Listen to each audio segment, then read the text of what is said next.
বিশ্ব সংবাদে আপনাদের স্বাগত। শুরুতেই সংবাদ শিরোনাম, পরে বিস্তারিত।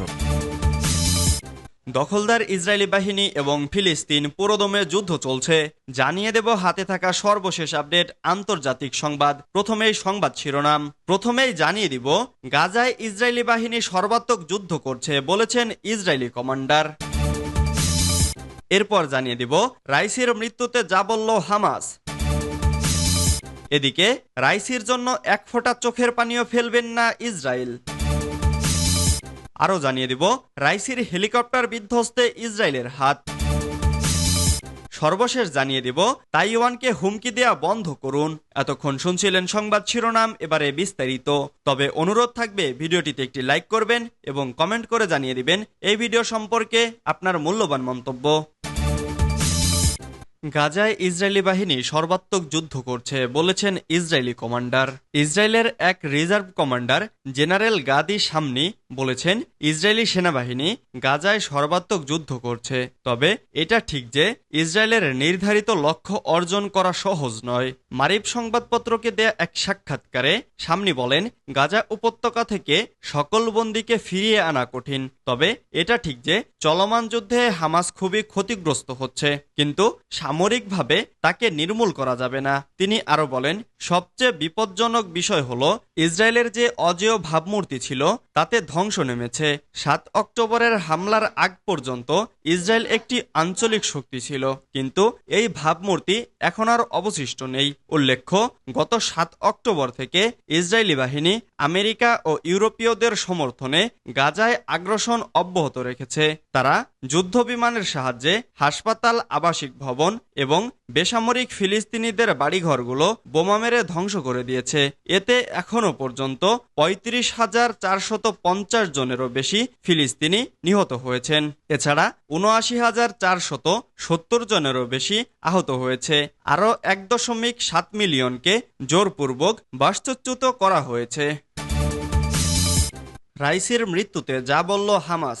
প্রেসিডেন্ট রাইসি এবং পররাষ্ট্রমন্ত্রী হোসেন আমির আবদুল্লাহিয়ানের মৃত্যুর খবরে শোক প্রকাশ করেছে ফিলিস্তিনি সশস্ত্র গোষ্ঠী হামাস। হেলিকপ্টার দুর্ঘটনায় নিহত হয়েছেন ইরানের প্রেসিডেন্ট ইব্রাহিম রাইসি এবং পররাষ্ট্রমন্ত্রী হোসেন আমির আবদুল্লাহিয়ান।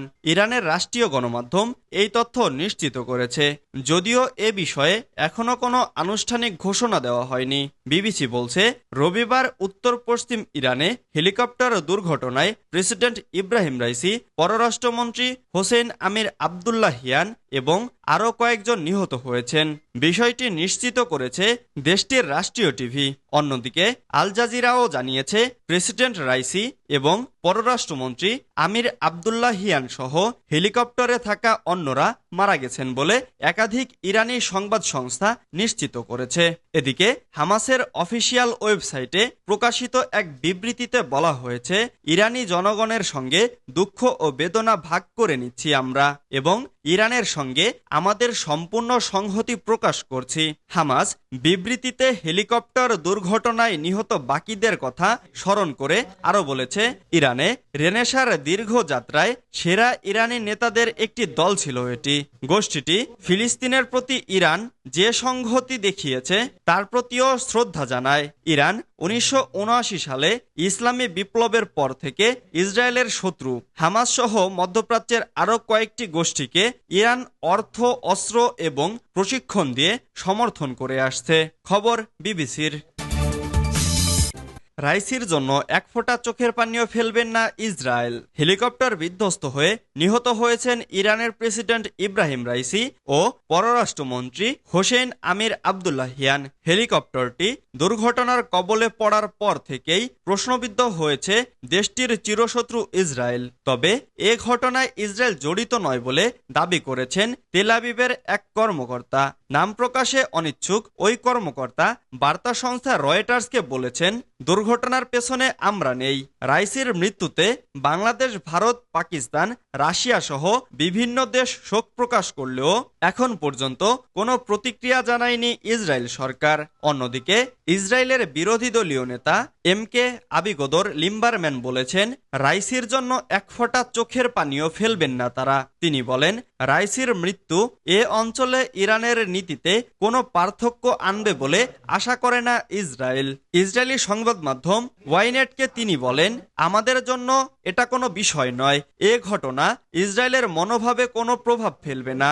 ইরানের নীতি দেশটির সর্বোচ্চ নেতার মাধ্যমে নির্ধারিত হয়। লিম্বারম্যান আরও বলেন, ইরানের প্রেসিডেন্ট যে একজন নিষ্ঠুর লোক ছিলেন তাতে কোনো সন্দেহ নেই। আমরা তার জন্য এক ফোঁটা চোখের পানিও ফেলব না। উল্লেখ্য, গত শনিবার 18 মে আজারবাইজান সফরে যান প্রেসিডেন্ট রাইসি। রোববার 19 মে দেশটির প্রেসিডেন্ট ইলহাম আলিয়েভের সাথে দুই দেশের যৌথভাবে নির্মিত একটি বাঁধ উদ্বোধন করেন। সেখান থেকে 3টি হেলিকপ্টারের বহর নিয়ে ইরানের পূর্ব আজারবাইজান প্রদেশের রাজধানী তাবরিজে ফিরছিলেন রাইসি ও তার সঙ্গে থাকা অন্য কর্মকর্তারা। পথে পূর্ব আজারবাইজানের জোলফা এলাকার কাছে দুর্গম পাহাড়ে রাইসিকে বহনকারী বেল 212 মডেলের হেলিকপ্টারটি বিধ্বস্ত হয়। অন্য দুটি হেলিকপ্টার নিরাপদে গন্তব্যে পৌঁছায়। ইরানের রাষ্ট্রীয় সংবাদ মাধ্যম সহ বেশ কয়েকটি গণমাধ্যম নিশ্চিত করেছে, রাইসি ও আমির আবদুল্লাহিয়ান সহ ওই হেলিকপ্টারের সব যাত্রী নিহত হয়েছেন। এদিকে জাতির শ্রেষ্ঠ সন্তানদের মৃত্যুতে ইরানে 5 দিনের শোক ঘোষণা করা হয়েছে। সোমবার 20 মে ইরানের সর্বোচ্চ নেতা আয়াতুল্লাহ আলী খামেনি শোক ঘোষণা করেন। ইরানের রাষ্ট্রীয় সংবাদ মাধ্যম ইরনার এক প্রতিবেদনে এ খবর জানানো হয়। এছাড়া ইরানের প্রেসিডেন্ট ইব্রাহিম রাইসির মৃত্যুতে শোক জানিয়েছে বাংলাদেশ, ভারত, পাকিস্তান, আজারবাইজান, আরব আমিরাত, তুরস্ক, ভেনেজুয়েলা সহ বিভিন্ন দেশ। রাইসির হেলিকপ্টার বিধ্বস্তে ইসরায়েলের হাত। ইরানের উত্তর পশ্চিমাঞ্চলের পার্বত্য এলাকায় হেলিকপ্টার বিধ্বস্ত হয়ে অপ্রত্যাশিত মৃত্যু ঘটেছে দেশটির প্রেসিডেন্ট ইব্রাহিম রাইসি ও পররাষ্ট্রমন্ত্রী প্রমুখের। এ ঘটনা সত্যি দুর্ঘটনা নাকি এতে শত্রুর হাত আছে তা নিয়ে শুরু হয়েছে নানা আলোচনা পর্যালোচনা। দি ইকোনমিক টাইমসের প্রতিবেদনে বলা হয়েছে, ইরানের প্রেসিডেন্টের মৃত্যুতে নানা ধরনের জল্পনা কল্পনা তৈরি হয়েছে। এতে বিভিন্ন মহল থেকে বাস্তবতা অনুসন্ধানের আওয়াজ উঠেছে। ইসরায়েল ও ইরানের বৈরিতা ঐতিহাসিক, তাই এসব আলোচনাকে একদম উড়িয়ে দেয়া যায় না বলে অভিমত বিশ্লেষকদের। বিশেষ করে দামেস্কে ইসরায়েলের একজন ইরানি জেনারেলকে হত্যা এবং ইরানের পরবর্তী ক্ষেপণাস্ত্র ব্যারেজ সহ সাম্প্রতিক উত্তেজনা ওই সন্দেহকে ঘনীভূত করে। প্রতিবেদনে আরও বলা হয়েছে, তবে কোনো বিশেষজ্ঞ এমন আলোচনাকে অস্বীকার করেন। তারা বলেন, ইসরায়েল ঐতিহ্যগতভাবে উচ্চ প্রোফাইল রাজনৈতিক হত্যাকাণ্ডের পরিবর্তে সামরিক এবং পারমাণবিক লক্ষ্যবস্তুতে আঘাত হানার প্রক্রিয়া অধিক অবলম্বন করে থাকে, তাই এতে তাদের সম্পৃক্ত থাকার সম্ভাবনা গৌণ। এদিকে বার্তা সংস্থা রয়টার্সকে নাম প্রকাশ না করার শর্তে এক ইসরায়েলি কর্মকর্তা জানিয়েছেন যে এ ঘটনায় ইসরায়েলের কোনো সম্পৃক্ততা নেই। তবে হেলিকপ্টার বিধ্বস্তে ইসরায়েলের হাত প্রমাণিত হলে আঞ্চলিক উত্তেজনা আরও বৃদ্ধি পাবে। লেবানন, সিরিয়া, ইরাক এবং ইয়েমেন জুড়ে ইরানের প্রক্সি নেটওয়ার্ক ভূরাজনৈতিক ল্যান্ডস্কেপকে আরও জটিল করে তুলবে। বিশেষ করে ইসরায়েল ও হামাসের সাথে চলমান সংঘাত নতুন মাত্রা পাবে। ইরানের নেতৃত্বে যে কোনো অস্থিতিশীল এই গোষ্ঠীগুলোকে উৎসাহিত করতে পারে, ফলে সম্ভাব্য বিস্তৃত সংঘাতের দিকে গড়াতে পারে ভবিষ্যৎ।